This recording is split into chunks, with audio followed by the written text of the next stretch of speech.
So this is a PM8 private movie projector for Super 8. This is a little bit of false advertising. It says movie projector. It is not a movie projector. It is a movie viewer. You put your eye up to this and you can watch it. So to call it a projector is really misleading. Got this at a flea market for $10. I'm not sure why. I'm not sure why anybody would buy it, but it was just too strange to pass up. So let's take a look inside. It is complete, and I have been playing with it. It works. I'm gonna have to put that in air quotes because it's very messy. So there's a manual. There is a take-up reel. There is a whatever. This is a piece. There's going to be a hand crank, which you use to rewind it. This is the handle, which doubles as a battery compartment, 2 D cells. And this is where the magic happens. So let's take a look at that. We can open it up. Some instructions on threading the film here, and it could not be simpler. Again, this is the top of the battery compartment. You're going to see how that attaches. There's a simple motor, literally a flashlight bulb, and there's the eyepiece. So this is super simple. These mechanisms are metal. The rest of it is really cheap plastic, but this is metal. The sprocket gear is metal, so there's something to it.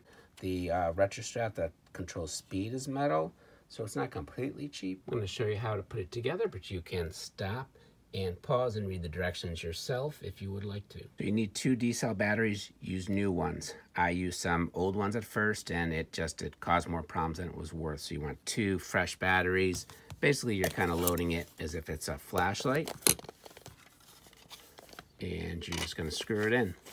The assembly, like I said, is easy. It generally goes in pretty good. So it should face the eye hole, and you can tell that it works. What you're going to do then next is put this piece in, and you can kind of see that there is a socket there, and it's going to go right and slide in there, okay? This pulley, hopefully you have it, should go from here to here. This pulley's not great. It is a little bit looser than I think it's supposed to be. I don't have a replacement one, so I think that's probably not helping. There is an eyepiece, which is really cheap, and I've never been able to get it to stay, but you're supposed to kind of push it onto here so that it looks like that. You don't really need it. Ultimately, after you load the film, you're going to put this top piece on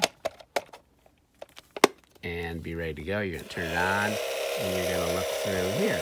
But now the fun, loading the film and trying to get the film to actually feed through.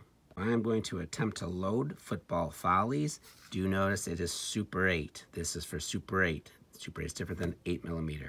As far as I know, this will not work with regular 8. Here is the diagram that I'm going to follow. Basically, you're going to have the film on here. It has to be like this. So it's not going to be like this, for instance. The holes will be on top, okay? And you'll see that because otherwise they won't line up with that. This is going to be on here. It's going to come through the slot, go underneath here, go around, make a bit of a loop, come back, come up through here, come around, and then there's another slot in here and go to the take-up rail. So you may have 2 kind of little rubber stoppers. Take those off. Pulley stays on. Film is loaded again. Coming off this way, there's going to be a small slot, which you probably can't see, that goes through one of the holes. Any other holes, doesn't matter. Perhaps you noticed that this hole was too big. So what I have is, I don't know what it's called, but it's an insert piece, and you click it through. I think I put it backwards. Put it in through the bottom, and that will allow you to put a reel with a larger hole on. So there we go. And then I'm going to put the rubber stopper on to keep it from coming off. Coming down like this, there's a slot right here. I'm going to go through here. Goes underneath and around. And I'm actually going to take a fair amount. Okay. So through the slot, under, through, around, And what you're supposed to do is leave what they say is about a 1-inch diameter hole here. So I'm actually going to advance the film a little bit. So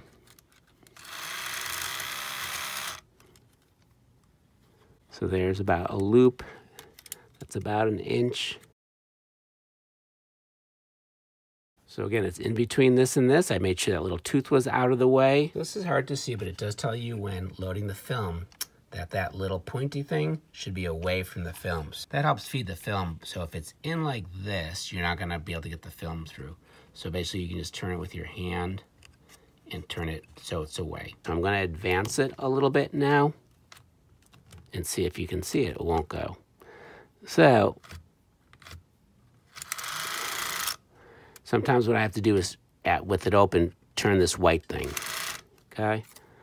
It's gonna now come through. There is a slot right here. It's gonna go through there.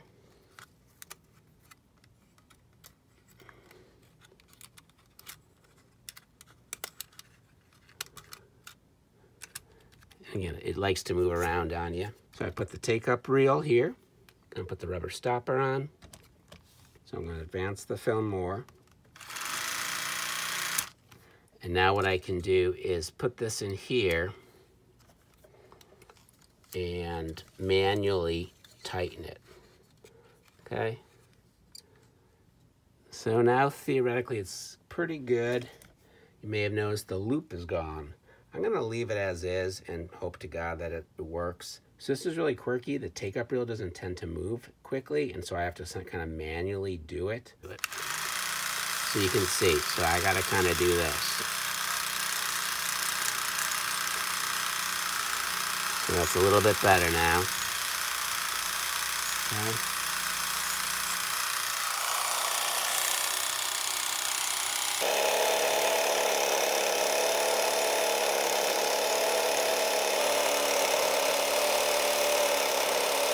So that was actually working pretty good. A couple other adjustments that you can make are this for focus. So if it's out of focus, definitely turn that. This piece also goes up and down. So if you're seeing a partial frame, like a half frame, where like two pictures are together, move this up and down. There's actually a switch on the outside. So let me show you that. So that's actually here, and it says frame control. There's also a speed control over here, which does actually work. I am about to rewind. I switched positions. So this is the take-up reel. I want to empty that back onto the original reel.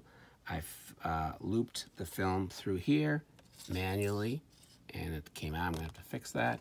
Theoretically, I'm able to put this crank on here and turn it, but this has too many little things here, so I can't actually use the crank. I'm gonna have to do it by hand. Here I am rewinding away. You can imagine that this is fun. Make sure it does go on here firmly, you know, tightly. You don't want it to be loose. A little bit of a faster rewind is just to put a pencil in here. Whoops, jeez. So this thing is actually working pretty decently, but you can see there again, it's not wanting to take it up, so I gotta manually do that. So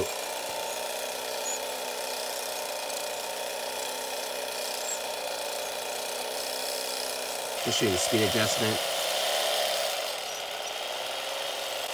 So that's not picking up the slack. So I gotta manually do that. So again, that happens, and that's no good, obviously. So what you wanna do is wind it, wind it, wind it, and pull it till it's tight again. So, you know, again, it works. Again, I don't think I could enjoy watching a video on it because, again, I'm always having to kind of monitor this. If I had a better belt, I think it would work better, probably. So I give it some credit. It is functional. Why you would want to use it, I'm not so sure. But it's cool, and I'm going to be selling it on eBay. So if you're interested, check out the link in the description.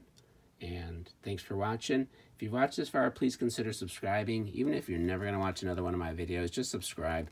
I would appreciate it.